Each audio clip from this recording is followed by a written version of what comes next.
Secretary of State, we are marking the 75th anniversary of the NHS being founded in 1948. How do you reflect on that landmark?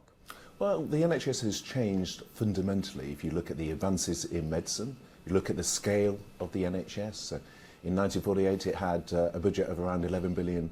It's now over 180 billion. It's had less than 150,000 staff. It's now 1.6 million. But its fundamental principles have remained constant, free at the point of use, the brilliant care from our clinical staff, the importance that it has to the country's sort of whole identity. So I think the NHS really is at the heart of our national life, and so whilst its scale has changed, its ability to save lives and treat people has advanced massively. By the time it hits its 100th anniversary in 2048, will we still have an NHS funded by taxpayers with treatment free at the point of use? Because Sajid Javid, one of your predecessors, told me he thought that was an unsustainable model. What do you think? Well, we're committed to that, and I think there's real opportunities, and we've put out announcements on, for example, artificial intelligence, on early screening of lung cancer.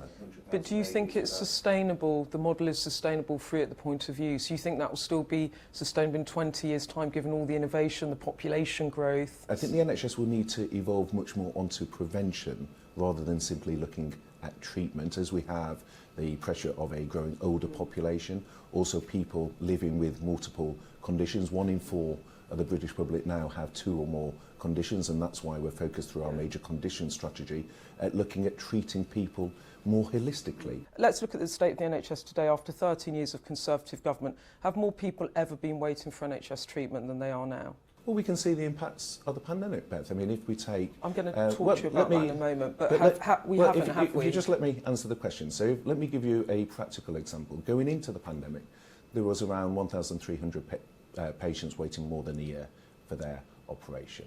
At its peak, that increased to 410,000. But our plan on that is working. Last summer, we cleared, virtually eliminated the entire 2-year waits. We cleared over 90% of the 18-month waits. And contrast that with Labour-run Wales, where they haven't cleared those.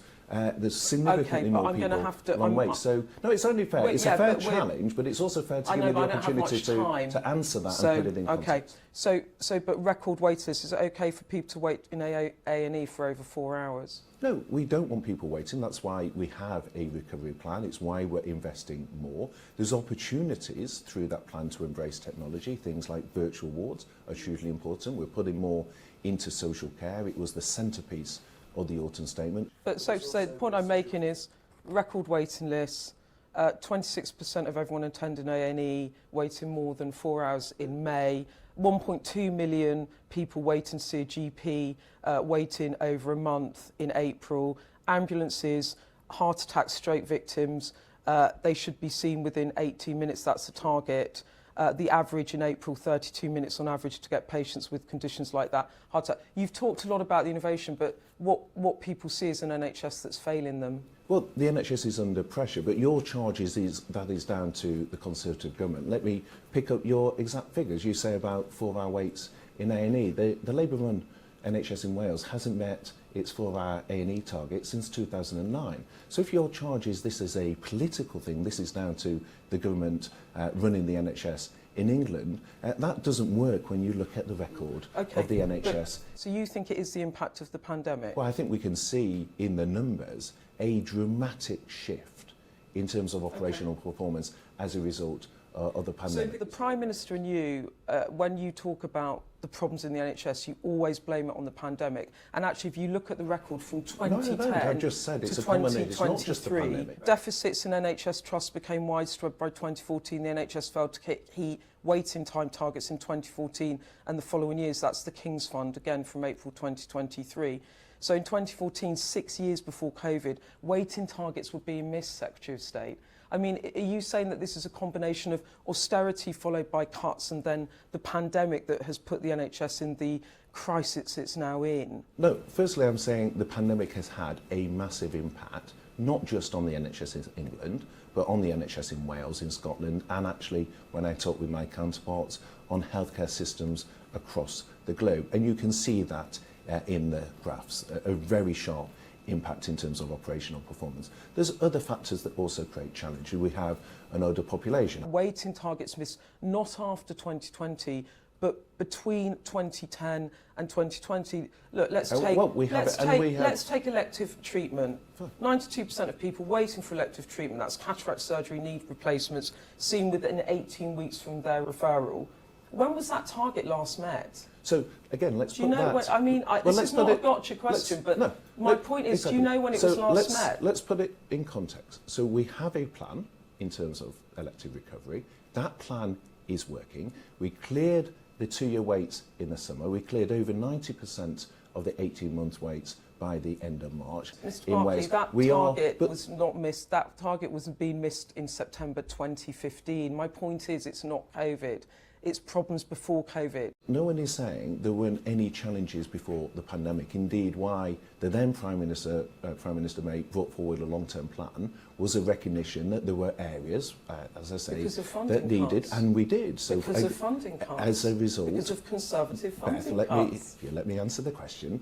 As an example, in the long-term plan, I've given one on mental health. Let me give you a different example. We increased, the then Health Secretary, now Chancellor, increased medical undergraduate places by 25% through the long-term plan, a very significant expansion. You acknowledge that between 2010 and up to Theresa May being Prime Minister, targets were missed, that a long-term plan comes in, then we have the pandemic, targets are missed, another long-term plan comes in. A&E 4-hour targets were last met in 2015, cancer care targets last met in 2015. Do you see the point I'm making here? Yes, and the point I'm making is things like the 4-hour A&E target in Wales hasn't been met since 2009. And so, yes, of course, before the pandemic, there were challenges. So that makes it OK, because Not Wales at all, are but your charge was this is down to... Well, you're the government running the NHS England, which serves millions and millions of us. What I'm trying to get to, Secretary of State, and for the viewers watching, is people love the NHS. It's a national treasure. They care about it passionately. What I'm trying to make the point to is just for you to be straight with people about austerity caused problems before. COVID has exacerbated those problems. And you don't seem to acknowledge that this is partly on the Conservative government, not just after the pandemic, but the way it was run for the past 13 years. Well, what I'm saying is there were always... You disagree with that? You don't think there were funding cuts? What I'm saying is we have invested consistently in the NHS. I pointed to... And I've pointed stuff out from the King's Fund that says exactly the opposite. I've given concrete examples, a 25% increase, for example, in the number of doctors being trained, the extra investment into areas like mental health. OK, this is from the King's Health Fund. Long-term improvements in population health either stalled or went into reverse after 2010. The coalition government and successive Conservative governments since then have failed to heed the warning signs of deteriorating performance. That's your record a decade before COVID.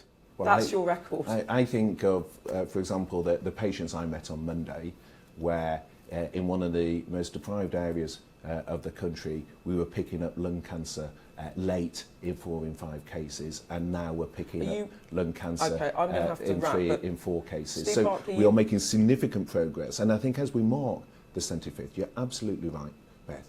The public hugely value the NHS. I hugely value this. I and my family use the NHS as you do. And that is why we're making this record investment in the workforce of the NHS. It's a genuinely historic moment to make this long-term commitment, and that's a sign of this government's commitment. A public satisfaction chart that I've dug out shows public satisfaction plummeting in the NHS in 1997, 18 years after a Conservative government. And now in 2023, after 13 years of Conservative government, it's now back at a record high.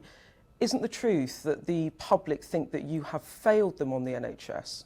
Well, the truth is that we've got the biggest ever... Does that not worry you when I tell you that? The truth is we have the biggest ever investment in the NHS estate through over £20 billion going into our new hospitals programme. We have a historic investment. We have a historic investment. If you let me answer the question. So we have you're not acknowledging my question. We are investing record sums in the NHS estate. We're investing record sums in the workforce. We're also being innovative and taking lessons out of COVID around our use of artificial intelligence and tech. But at no point have you acknowledged that funding cuts hit waiting lists up to 2020, and that has been exacerbated by the pandemic. And you might not want to say that to me for political reasons, but I think people who use the NHS feel it, Well, and what then I've they feel that acknowledged- you're not acknowledging their truth. No. What I've acknowledged is there were pressure on waiting times going into the pandemic because we have an older population that in And turn had has austerity created, and funding but cuts. also your challenge in terms of the performance now that has been shaped significantly by the pandemic, and that is in line with other systems across the UK and across the world. But we're investing in our workforce, in our NHS estate, in the latest technology. That is how we build a sustainable NHS for the future. So keep the faith is your message to the public. Yes. Okay, Secretary of State, thank you so much for your time. Appreciate it. Thank you.